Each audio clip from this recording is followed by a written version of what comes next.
Você sabia que os exames demissionais podem ser dispensados? Na aula de hoje vou te explicar, com base na legislação, quando isso ocorre e por que podemos dispensar o exame demissional. Então fique comigo até o final para entender quando essa situação é aplicável. Muito bem-vindo, muito bem-vinda novamente aqui ao canal Foca no Departamento Pessoal. Se você ainda não me conhece, muito prazer, meu nome é Vanessa Silva. Aqui eu compartilho muito conteúdo de departamento pessoal para você.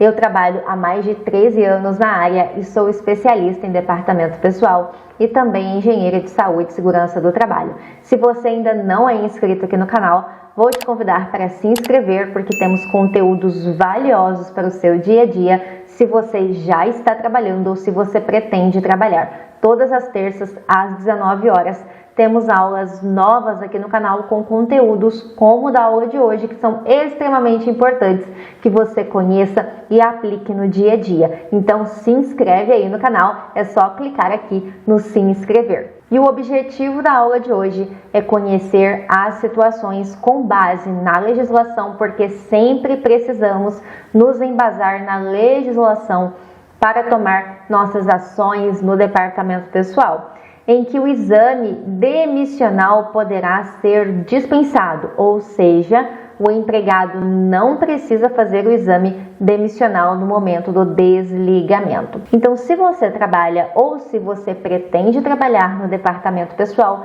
é necessário conhecer esses exames ocupacionais. Pelo menos quais são esses exames ocupacionais e o que você precisa fazer, qual que é a ação que o departamento pessoal precisa fazer com relação a esses exames ocupacionais. Você não vai entrar no mérito de qual exame o empregado vai fazer. Não, isso é com a área de SST, com o médico do trabalho. Nós precisamos encaminhar o empregado para fazer aquele determinado exame, que temos 5 tipos que eu vou te explicar aqui, conforme a norma regulamentadora número 7 do Ministério do Trabalho e Emprego. Nós temos exames admissionais, demissionais, de retorno de afastamento, periódico e mudança de risco ocupacional. Então, ao todo, são 5 tipos de exames que o empregado precisa fazer ao longo aí,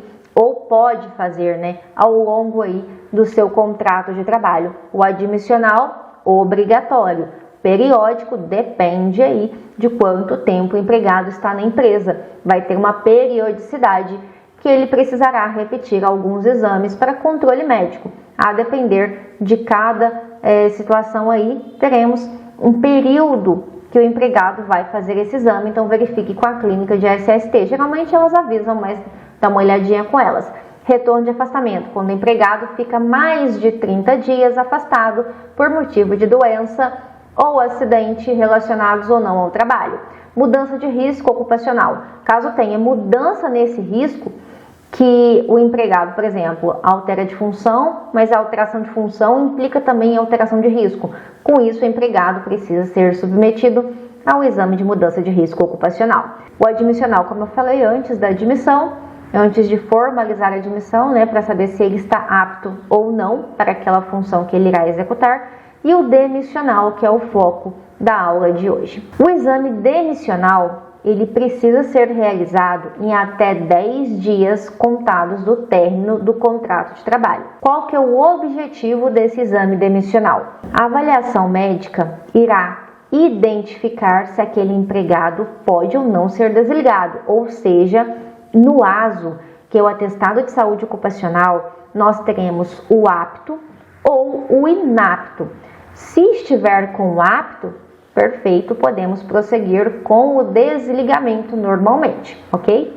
Mas, como eu falei, que é o tema aqui da aula de hoje, há algumas situações em que o exame demissional estará dispensado conforme a norma regulamentadora número 7 do Ministério do Trabalho, que é a nossa base legal. Lá no item 5.11 nos traz que no exame demissional o exame clínico deve ser realizado em até 10 dias contados do término do contrato de trabalho. Esta parte destacada em amarelo é nossa regra geral, ou seja, todos os empregados que serão desligados precisam fazer o exame demissional em até 10 dias contados do término do contrato de trabalho. Regra geral. E as duas exceções estão abaixo. Se houver outro exame que esteja válido, ou seja, que tenha sido feito há menos de 35 dias para aquelas empresas com grau de risco 1 e 2, ou, segunda hipótese, há menos de 90 dias para organizações com grau de risco 3 e 4, esse exame demissional pode ser dispensado, porque há outro exame válido no momento da rescisão contratual, ok? Vou te dar um exemplo aqui. Você fez a admissão de um empregado. Fez a admissão de um empregado com um período de experiência de 45 dias. Chegou no 45º dia, a empresa deseja encerrar com aquele contrato e não vai continuar com aquele empregado no quadro de empregados da empresa. Perfeito. Note que o admissional, se for feito dentro de 90 dias, por exemplo, imagine que essa organização é grau de risco 3 ou 4, ou também 1 e 2, porque está menos aqui de 90 dias. Mas enfim, 45 dias. Então, o admissional, ele é válido para o momento do desligamento. Por quê? Porque ele foi feito há menos de 90 dias, imaginando uma empresa de grau de risco 3 ou 4. Ah, se for um desligamento no 45º dia, mas é uma empresa de grau de risco 1 e 2. Beleza, está dentro do período ali de 135 dias. Então, nós utilizaremos o exame admissional para o desligamento no sentido de dispensa do exame demissional. Então, não precisará encaminhar o empregado para a clínica para fazer o demissional, porque tem um exame válido para esse momento, dentro deste período indicado no item 5.11. Então, regra geral, só para a gente frisar aqui, você não sair dispensando todo mundo do exame demissional, porque a regra geral é fazer o exame demissional. Exceção, item 5.11 da norma regulamentadora número 7 do Ministério do Trabalho, em que empresas com grau de risco 1 e 2, se houver outro exame que tenha sido realizado há menos de 135 dias, dispensa o demissional. Ou se a empresa tiver grau de risco 3 e 4 e tiver um exame válido, aquele empregado fez um exame há menos de 90 dias, dispensa o demissional. E para ter certeza se esse empregado será submetido ao exame demissional ou se estará dispensado, a minha orientação é que você entre em contato com a área de saúde e segurança do trabalho, ou com o profissional que atende a empresa, ou com a clínica de SST. Porque a empresa pode ser grau de risco 1, 2, 3, 4. Não é parte aqui, função do departamento pessoal, saber qual que é o grau de risco da empresa, porque é com base em norma regulamentadora a identificação desse grau de risco. Então, entrar em contato com a clínica de SST vai te ajudar muito na identificação se precisa ou não fazer esse exame demissional. Lembrando que os exames demissionais, eles devem ser enviados ao E-Social. Então, quando temos o exame demissional, temos a geração de um ASO, que é o Atestado de Saúde Ocupacional, no qual terá o apto ou inapto. O empregado fez o exame, apto ou inapto no ASO. Perfeito? Ótimo. E com base nesse ASO, deverá ser enviado para o E-Social os dados através do evento S2220, que é o monitoramento da saúde do trabalhador. Então, além de ser submetido ao exame, a empresa precisa estar enviando para o E-Social.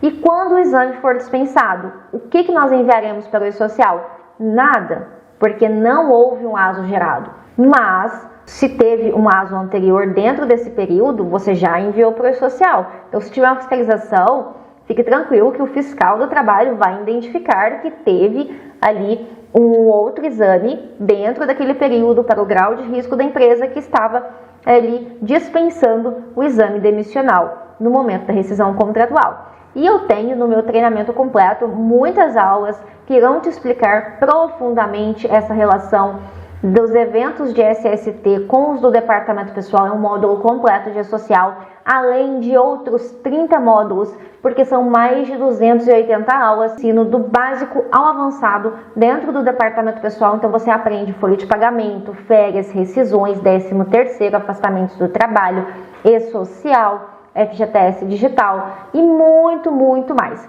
para você ser um especialista na área. E o meu treinamento, ele tem acesso vitalício, o link está disponível aqui na descrição desta aula. É só clicar aqui na descrição da aula. Se você não encontrar o link, pode me mandar aqui uma mensagem, aqui mesmo nos comentários, que eu te envio ele, mas está aqui na descrição. E você tem bônus que irão te auxiliar muito no dia a dia, como o módulo de Word, Excel, PowerPoint, orientações de carreira, que são fundamentais para quem trabalha na área, porque mexemos ali muitas vezes com Excel, com Word, PowerPoint. Você entender como trabalha com essas ferramentas no teu dia a dia vai facilitar muito. Além de materiais didáticos, suporte ao aluno dentro da plataforma e certificado de conclusão. Então, te convido para conhecer meu treinamento completo.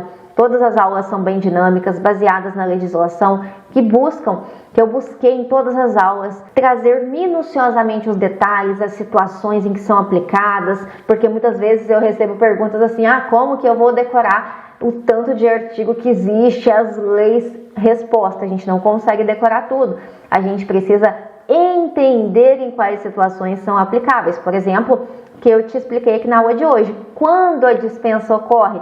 Com base na legislação. E é com esse foco, com essa dinâmica que eu trato também dentro do especialista no meu curso completo. Como eu falei, link na descrição. Espero você na próxima aula, na próxima terça, às 19 horas. Lembrando, se inscreva aqui no canal também, deixa aquele like no vídeo para ajudar aqui na divulgação. Até o próximo conteúdo. Até mais. Tchau, tchau.